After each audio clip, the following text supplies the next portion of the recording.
मैं भी Indian medical association की मेंबर हूँ, तो इसलिए JIMA और RJIMA का प्रोग्राम है तो JIMA तो बनता है कि नहीं बनता। आज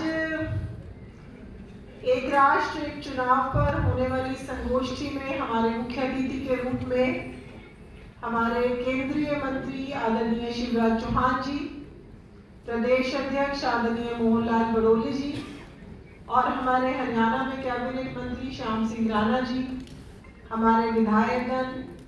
सम्मानित मंच और बहुत सीनियर डॉक्टर्स मेरे सामने इंडियन मेडिकल एसोसिएशन के बैठे हुए हैं। डॉक्टर एम्बेडकर मेरे अध्यापक रहे हैं, तो ऐसे सभी सीनियर डॉक्टर्स को, अपने टीचर्स को मेरा प्रणाम। आज ये संगोष्ठी या ये जो विचार है ये हम डॉक्टर्स के बीच में लेकर क्यों आए हैं, इसका क्या औचित्य है, क्या इसका हेतु है। डॉक्टर्स समाज का एक ऐसा स्तंभ है जो समाज की अवधारणा को बदलने में एक बहुत बड़ी महत्वपूर्ण भूमिका निभाता है। कई बार लोगों को लगता है कि डॉक्टर्स तो चाहे वो सिविल हॉस्पिटल के हैं, गवर्नमेंट मेडिकल कॉलेज के हैं या प्राइवेट प्रैक्टिशनर्स हैं, डॉक्टर्स क्या कर सकते हैं।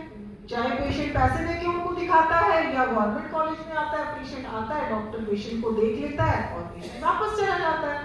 तो डॉक्टर्स को पूरे के पूरे समाज में, पूरे के पूरे देश में क्या हो रहा है उसके बारे में अवगत कराने से क्या लाभ होगा।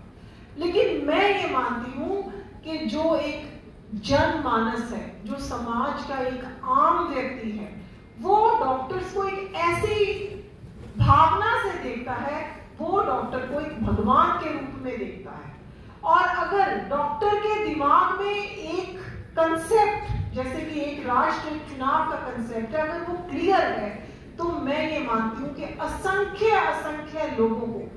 वो उस कंसेप्ट के बारे में, वो उस नैरेटिव के बारे में, वो उस अवधारणा के बारे में अवगत करा सकते हैं और वो इतने सरल शब्दों में उस बात को एक ही मिनट में नीचे तक पहुंचा सकते हैं जिसकी कल्पना कई बार हम लोगों को नहीं होती। पर क्योंकि मैं खुद एक चिकित्सक हूँ, प्रैक्टिसिंग डॉक्टर हूँ, इसलिए मुझे ये पता है कि डॉक्टर्स किसी बात को नीचे तक कैसे पहुंचा सकते हैं और उनकी कही हुई बात का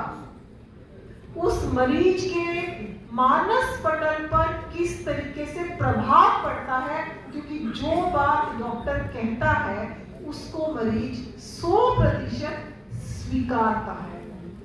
इसलिए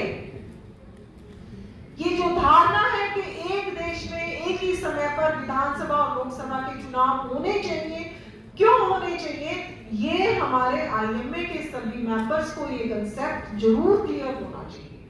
विस्तार से आज हमारे बीच में मुख्य अतिथि बताएंगे, लेकिन 2-3 छोटी बातें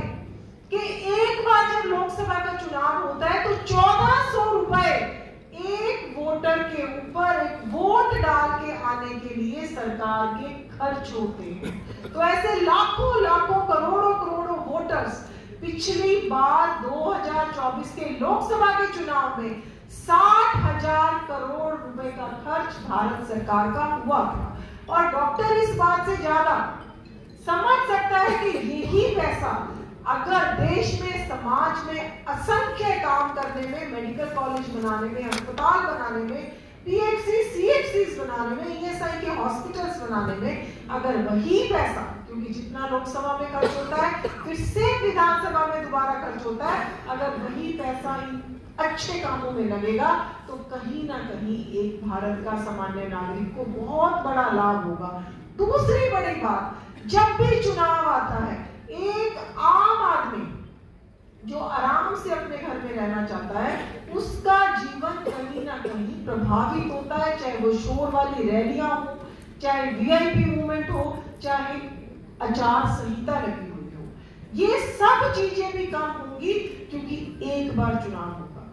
तीसरा बहुत महत्वपूर्ण विषय, स्पेशली डॉक्टर्स के लिए, हम लोग प्लान नहीं कर पाते कि इस दिन चुनाव होगा तो हमने अपनी अपॉइंटमेंट्स देनी है या नहीं देनी, लेकिन जैसे कुछ देशों में एक सन भी निश्चित है, महीना भी निश्चित है और डेट भी निश्चित है। तो जो पढ़े लिखे लोग हैं, जो नौकरी पेशा लोग हैं, जिनका बहुत टाइट शेड्यूल है, वो भी इस लोकतांत्रिक प्रणाली में अपनी वोट डालना चाहते हैं। लेकिन अगर ये सारा का सारा सिस्टम स्ट्रीमलाइन हो जाए, अगर हमारे देश में भी एक तिथि निर्धारित हो जाए कि इस दिन इस डेट को इस सन में चुनाव लड़ेगा, तो जो विद्वान लोग कहीं ना कहीं वोट डालने से वंचित रह जाते हैं, वो लोग भी अपने करिकुलम को, अपने दिनचर्या को उस हिसाब से शेड्यूल कर सकते हैं। और आखिरी बात कि बहुत बड़ी संख्या में, चाहे हमारे अध्यापक हो, चाहे गांव में काम करने वाले कर्मचारी हो, चाहे हमारे सुरक्षा बल हो, चाहे हमारे पुलिस की फोर्सेस है, जिनकी जो ड्यूटी है, जिस काम के लिए हमने उनको अपॉइंट किया है, वो काम उनका कहीं ना कहीं छूट जाता है चुनावों में बार बार ड्यूटी लगने की वजह से। तो इसलिए अगर हमको इन सब चीजों को स्ट्रीमलाइन करना है,